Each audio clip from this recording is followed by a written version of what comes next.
सिद्धि बुद्धि प्रदे देवी भुक्ति मुक्ति प्रदायिनी मंत्रपूते सदा देवी महालक्ष्मी नमोस्तुते। महालक्ष्मी नमोस्तुते। जय माँ लक्ष्मी, जय माँ भैभव लक्ष्मी की इस वीडियो में हम सुनेंगे माँ भैभव लक्ष्मी की कथा।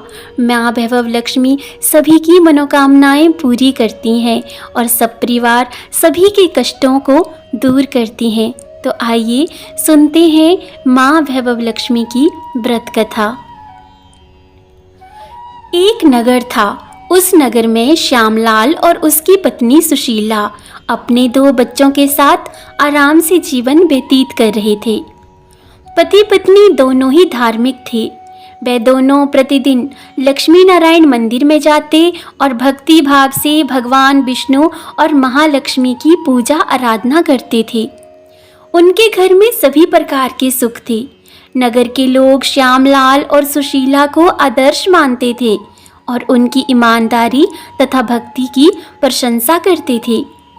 समय का चक्र इसी प्रकार चलता रहा, परंतु कर्मों की गति और भाग्य के लिखे को तो कोई नहीं जानता। धीरे धीरे सुशीला का पति श्यामलाल भी बुरे लोगों की संगत में फंस गया। वह प्रतिदिन शराब पीने और पान तंबाकू खाने लगा। धीरे धीरे चरस और गांजा पीने तथा और भी उसमें बहुत सी बुराइयां आ गई। अब वह जुआ भी खेलने लगा।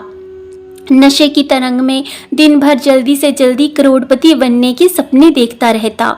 इस चक्कर में उसने अपनी दुकान तक बेच दी और धीरे धीरे करके घर के सारे जेवर ही नहीं बल्कि ऐसा समय आया कि सारे के सारे बर्तन भी बिक गए। अब घर में खाने को भी कुछ नहीं था, परंतु श्यामलाल को तो शराब और जुए की लत ही पड़ गई थी। वह सुबह ही घर से निकल जाता और अपने शराबी दोस्तों के साथ दिन गुजारकर खाली हाथ घर आ जाता। घर आते ही वह सुशीला से लड़ना और क्लेश करना घर में शुरू कर देता और कई बार तो बिना वजह ही बच्चों को मारने पीटने लगता। जिस घर में पति कोई काम ना करता हो और दिन रात कला रहती हो, वहाँ तो कुलक्ष्मी का वास हो जाता है। जिस घर में कभी लक्ष्मी का वास था, उस घर में अब कुलक्ष्मी अपना डेरा जमा चुकी थी। सुशीला जैसे तैसे मेहनत मजदूरी करके बच्चों का पेट भरती और कई बार स्वयं ही भूखी सो जाती। सुशीला इतने दुख पा रही थी, परंतु फिर भी भगवान और मातेश्वरी महालक्ष्मी जी पर उसे पूर्ण विश्वास था। वह समय निकालकर प्रतिदिन मंदिर जाती और हाथ जोड़कर माँ से पुराने दिन वापस लाने की प्रार्थना करती। एक बार उसे 2-3 दिन तक कोई काम नहीं मिला। वह 2 दिन तक भूखी थी। फिर भी सुबह स्नान करके वह लक्ष्मी नारायण के मंदिर में गई और माँ लक्ष्मी से प्रार्थना करके रोने लगी।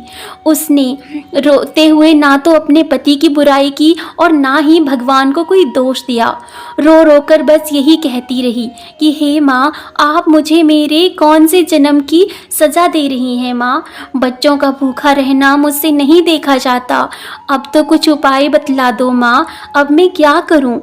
मंदिर के पुजारी सुशीला को काफ़ी समय से देख रहे थे। पुजारी जी ने सुशीला से उसके रोने का कारण पूछा। तब सुशीला रोते हुए कहने लगी, महाराज, हमारे घर में सभी सुख थे। मेरे पति की अच्छी खासी दुकान थी और वे बहुत ईमानदार और आपको तो पता है कि धार्मिक भी थे, परंतु अब वे शराब पीने और जुआ खेलने लगे हैं। दुकान और घर का सारा सामान बिक चुका है। आज तो बच्चों ने भी सुबह से कुछ नहीं खाया। घर में अनाज का एक दाना भी नहीं है। सुशीला की बात सुनकर पुजारी जी बोले, बेटी निराश मत हो। सुख और दुख तो धूप और छाया की तरह आते जाते रहते हैं। सुख के बाद दुख और दुख के बाद सुख तो आता ही रहता है, परंतु अब तेरे दुखों का अंत होने वाला है। तू ऐसा कर कि माँ भैभव लक्ष्मी का व्रत कर।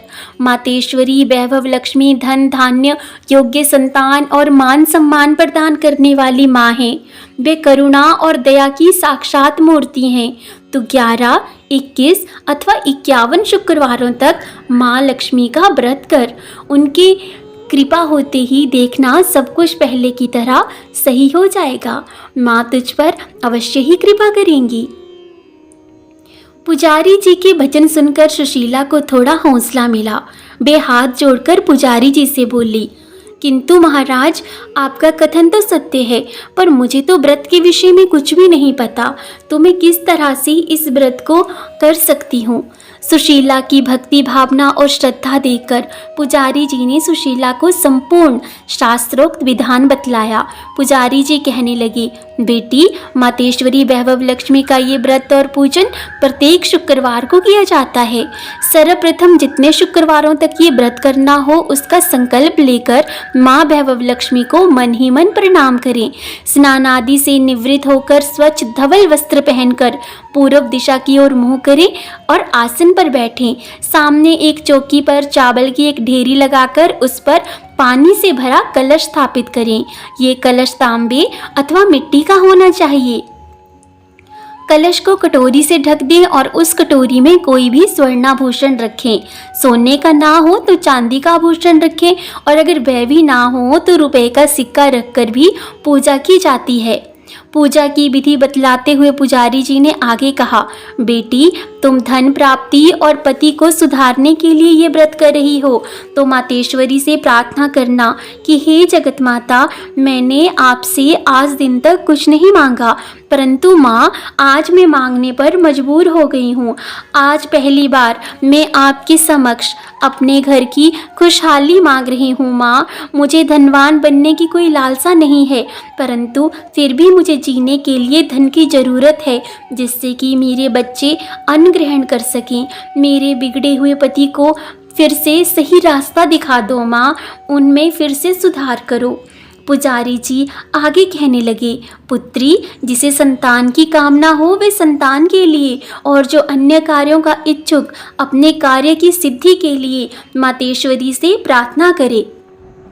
प्रार्थना करने के बाद मातेश्वरी के चालीसा का गायन करके मातेश्वरी के यंत्र और चित्र की आरती उतारे। आरती के पश्चात प्रसाद बांटे और स्वयं भी ग्रहण करें। दिन में एक बार सादा सात्विक भोजन करें।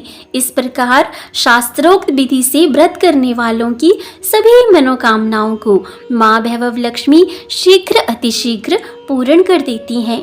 पुजारी जी के मुखारविंद से व्रत की महिमा और विधि सुनकर सुशीला ने उसी समय 21 शुक्रवारों तक व्रत करने का निश्चय कर लिया। उसने उसी समय माँ वैभव लक्ष्मी की तरफ देखकर माँ को मन ही मन प्रणाम करते हुए कहा कि हे माँ, अब मैं एकदम शुद्ध हृदय से आपके ये व्रत करने का संकल्प ले रही हूँ। मेरी सभी मनोकामनाएं पूर्ण करना माँ, मेरे पति को सही रास्ता दिखा देना माँ। उसके उपरांत पुजारी जी को नमस्कार करके और लक्ष्मी नारायण जी की मूर्ति के आगे 21 शुक्रवारों तक ये व्रत करने का संकल्प लेकर सुशीला अपने घर आ गई। अगले दिन ही शुक्रवार था। वह मुँह अंधेरे ही उठी और स्नान आदि करके उसने स्वच्छ वस्त्र धारण किए। दोपहर को आसन पर पूर्व दिशा की ओर मुँह करके उसने अपने सम्मुख एक चौकी रखी और उस पर चावल की छोटी सी ढेरी रखी और उसके ऊपर तांबे का कलश रखा। लेकिन जब स्वर्णाभूषण रखने की बारी आई तो वे धर्म संकट में पड़ गई, क्योंकि अब उसके पास तो कोई भी गहना नहीं बचा था। अब वो क्या करे? तब उसे याद आया कि उसके नाक में एक छोटी सी कील है जो कि सोने की है, तो उसने उसी को उतारकर उस कटोरी पर रख दिया। और घर में बनाने के लिए खीर तो थी नहीं, ना ही दूध था, ना चावल थे, तो उसने थोड़ी सी चीनी निकालकर प्रसाद के रूप में माँ वैभव लक्ष्मी के समक्ष रख दिया। इस व्रत के प्रभाव से आने वाला पूरा सप्ताह बड़ी हंसी खुशी से बीता। पहले बात बात पर चिल्ला उठने वाला उसका पति अपेक्षाकृत शांत रहने लगा। कोई मारपीट तथा क्लेश घर में नहीं हुआ। इसे सुशीला ने माँ वैभव लक्ष्मी का चमत्कार समझा और मन ही मन उन्हें प्रणाम किया। माँ वैभव लक्ष्मी के प्रति उसकी आस्था इस बात से और भी बलवती हो गई। इस प्रकार शास्त्रोक्त विधि से सुशीला ने 20 शुक्रवार के व्रत पूरे कर लिए। इस बीच कई परिवर्तन हुए थे। उसका पति अपनी दुकान शुरू कर चुका था और उसका कामकाज भी जमने लगा था। अब घर में यदि किसी चीज़ की बहुतायत नहीं थी तो कमी भी नहीं रह गई थी। ये सब माँ वैभव लक्ष्मी के चमत्कार और सुशीला की आस्था तथा विश्वास का ही परिणाम था। 21वें शुक्रवार को सुशीला ने व्रत का उद्यापन किया। उसने 7 कुंवारी कन्याओं को भोजन कराकर दक्षिणा और पुस्तकें दी। आसपास की सौभाग्यवती स्त्रियों में प्रसाद तथा माँ वैभव लक्ष्मी व्रत कथा की पुस्तकें वितरित की। उसने माँ वैभव लक्ष्मी के हर स्वरूप को प्रणाम किया और कहा, माँ आपकी महिमा निराली है। आपने मेरे सारे दुख दूर किए माँ, मेरी सभी मनोकामनाएं पूर्ण कर दी।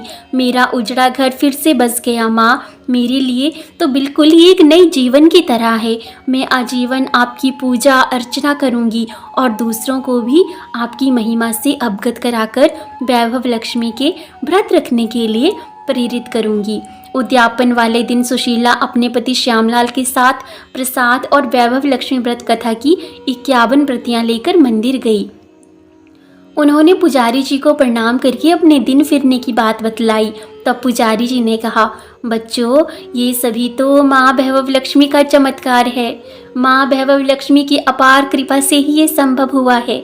मैंने कुछ नहीं किया, जो कुछ भी हुआ वह सब माँ लक्ष्मी का ही प्रताप था। मैं तो बस उनका सेवक मात्र हूँ और स्वयं को धन्य मानता हूँ कि इस सत्कार्य हेतु माध्यम के रूप में माँ ने मुझे चुना। आप भी इस शुभ कार्य में सहयोग दो। मातेश्वरी वैभव लक्ष्मी व्रत कथा की अधिक से अधिक पुस्तकें बांटते रहो, जिससे अन्य लोगों को भी इस व्रत को करने के विषय में पता चले और सभी के घर से जितने भी दुख क्लेश हैं वो दूर रहें। तो आज हमने सुनी माँ वैभव लक्ष्मी की व्रत कथा। व्रत कथा के बाद आपको माँ का स्तवन पाठ पढ़ना है, उसके बाद चालीसा पढ़नी है और उसके बाद माँ वैभव लक्ष्मी की आरती करनी है। माँ वैभव लक्ष्मी की कृपा सदा आप सभी के परिवार पर बनी रहे। जिसने भी इस कथा को कहा है और जिसने भी इस कथा को सुना है, माँ वैभव लक्ष्मी उनकी सभी मनोकामनाएं पूर्ण करें। जय माँ लक्ष्मी, जय माँ वैभव लक्ष्मी। तो मिलते हैं फिर एक और नए विषय के साथ, एक और नई जानकारी के साथ। तब तक आप सभी अपना और अपनों का ख्याल रखिए। जय माता दी।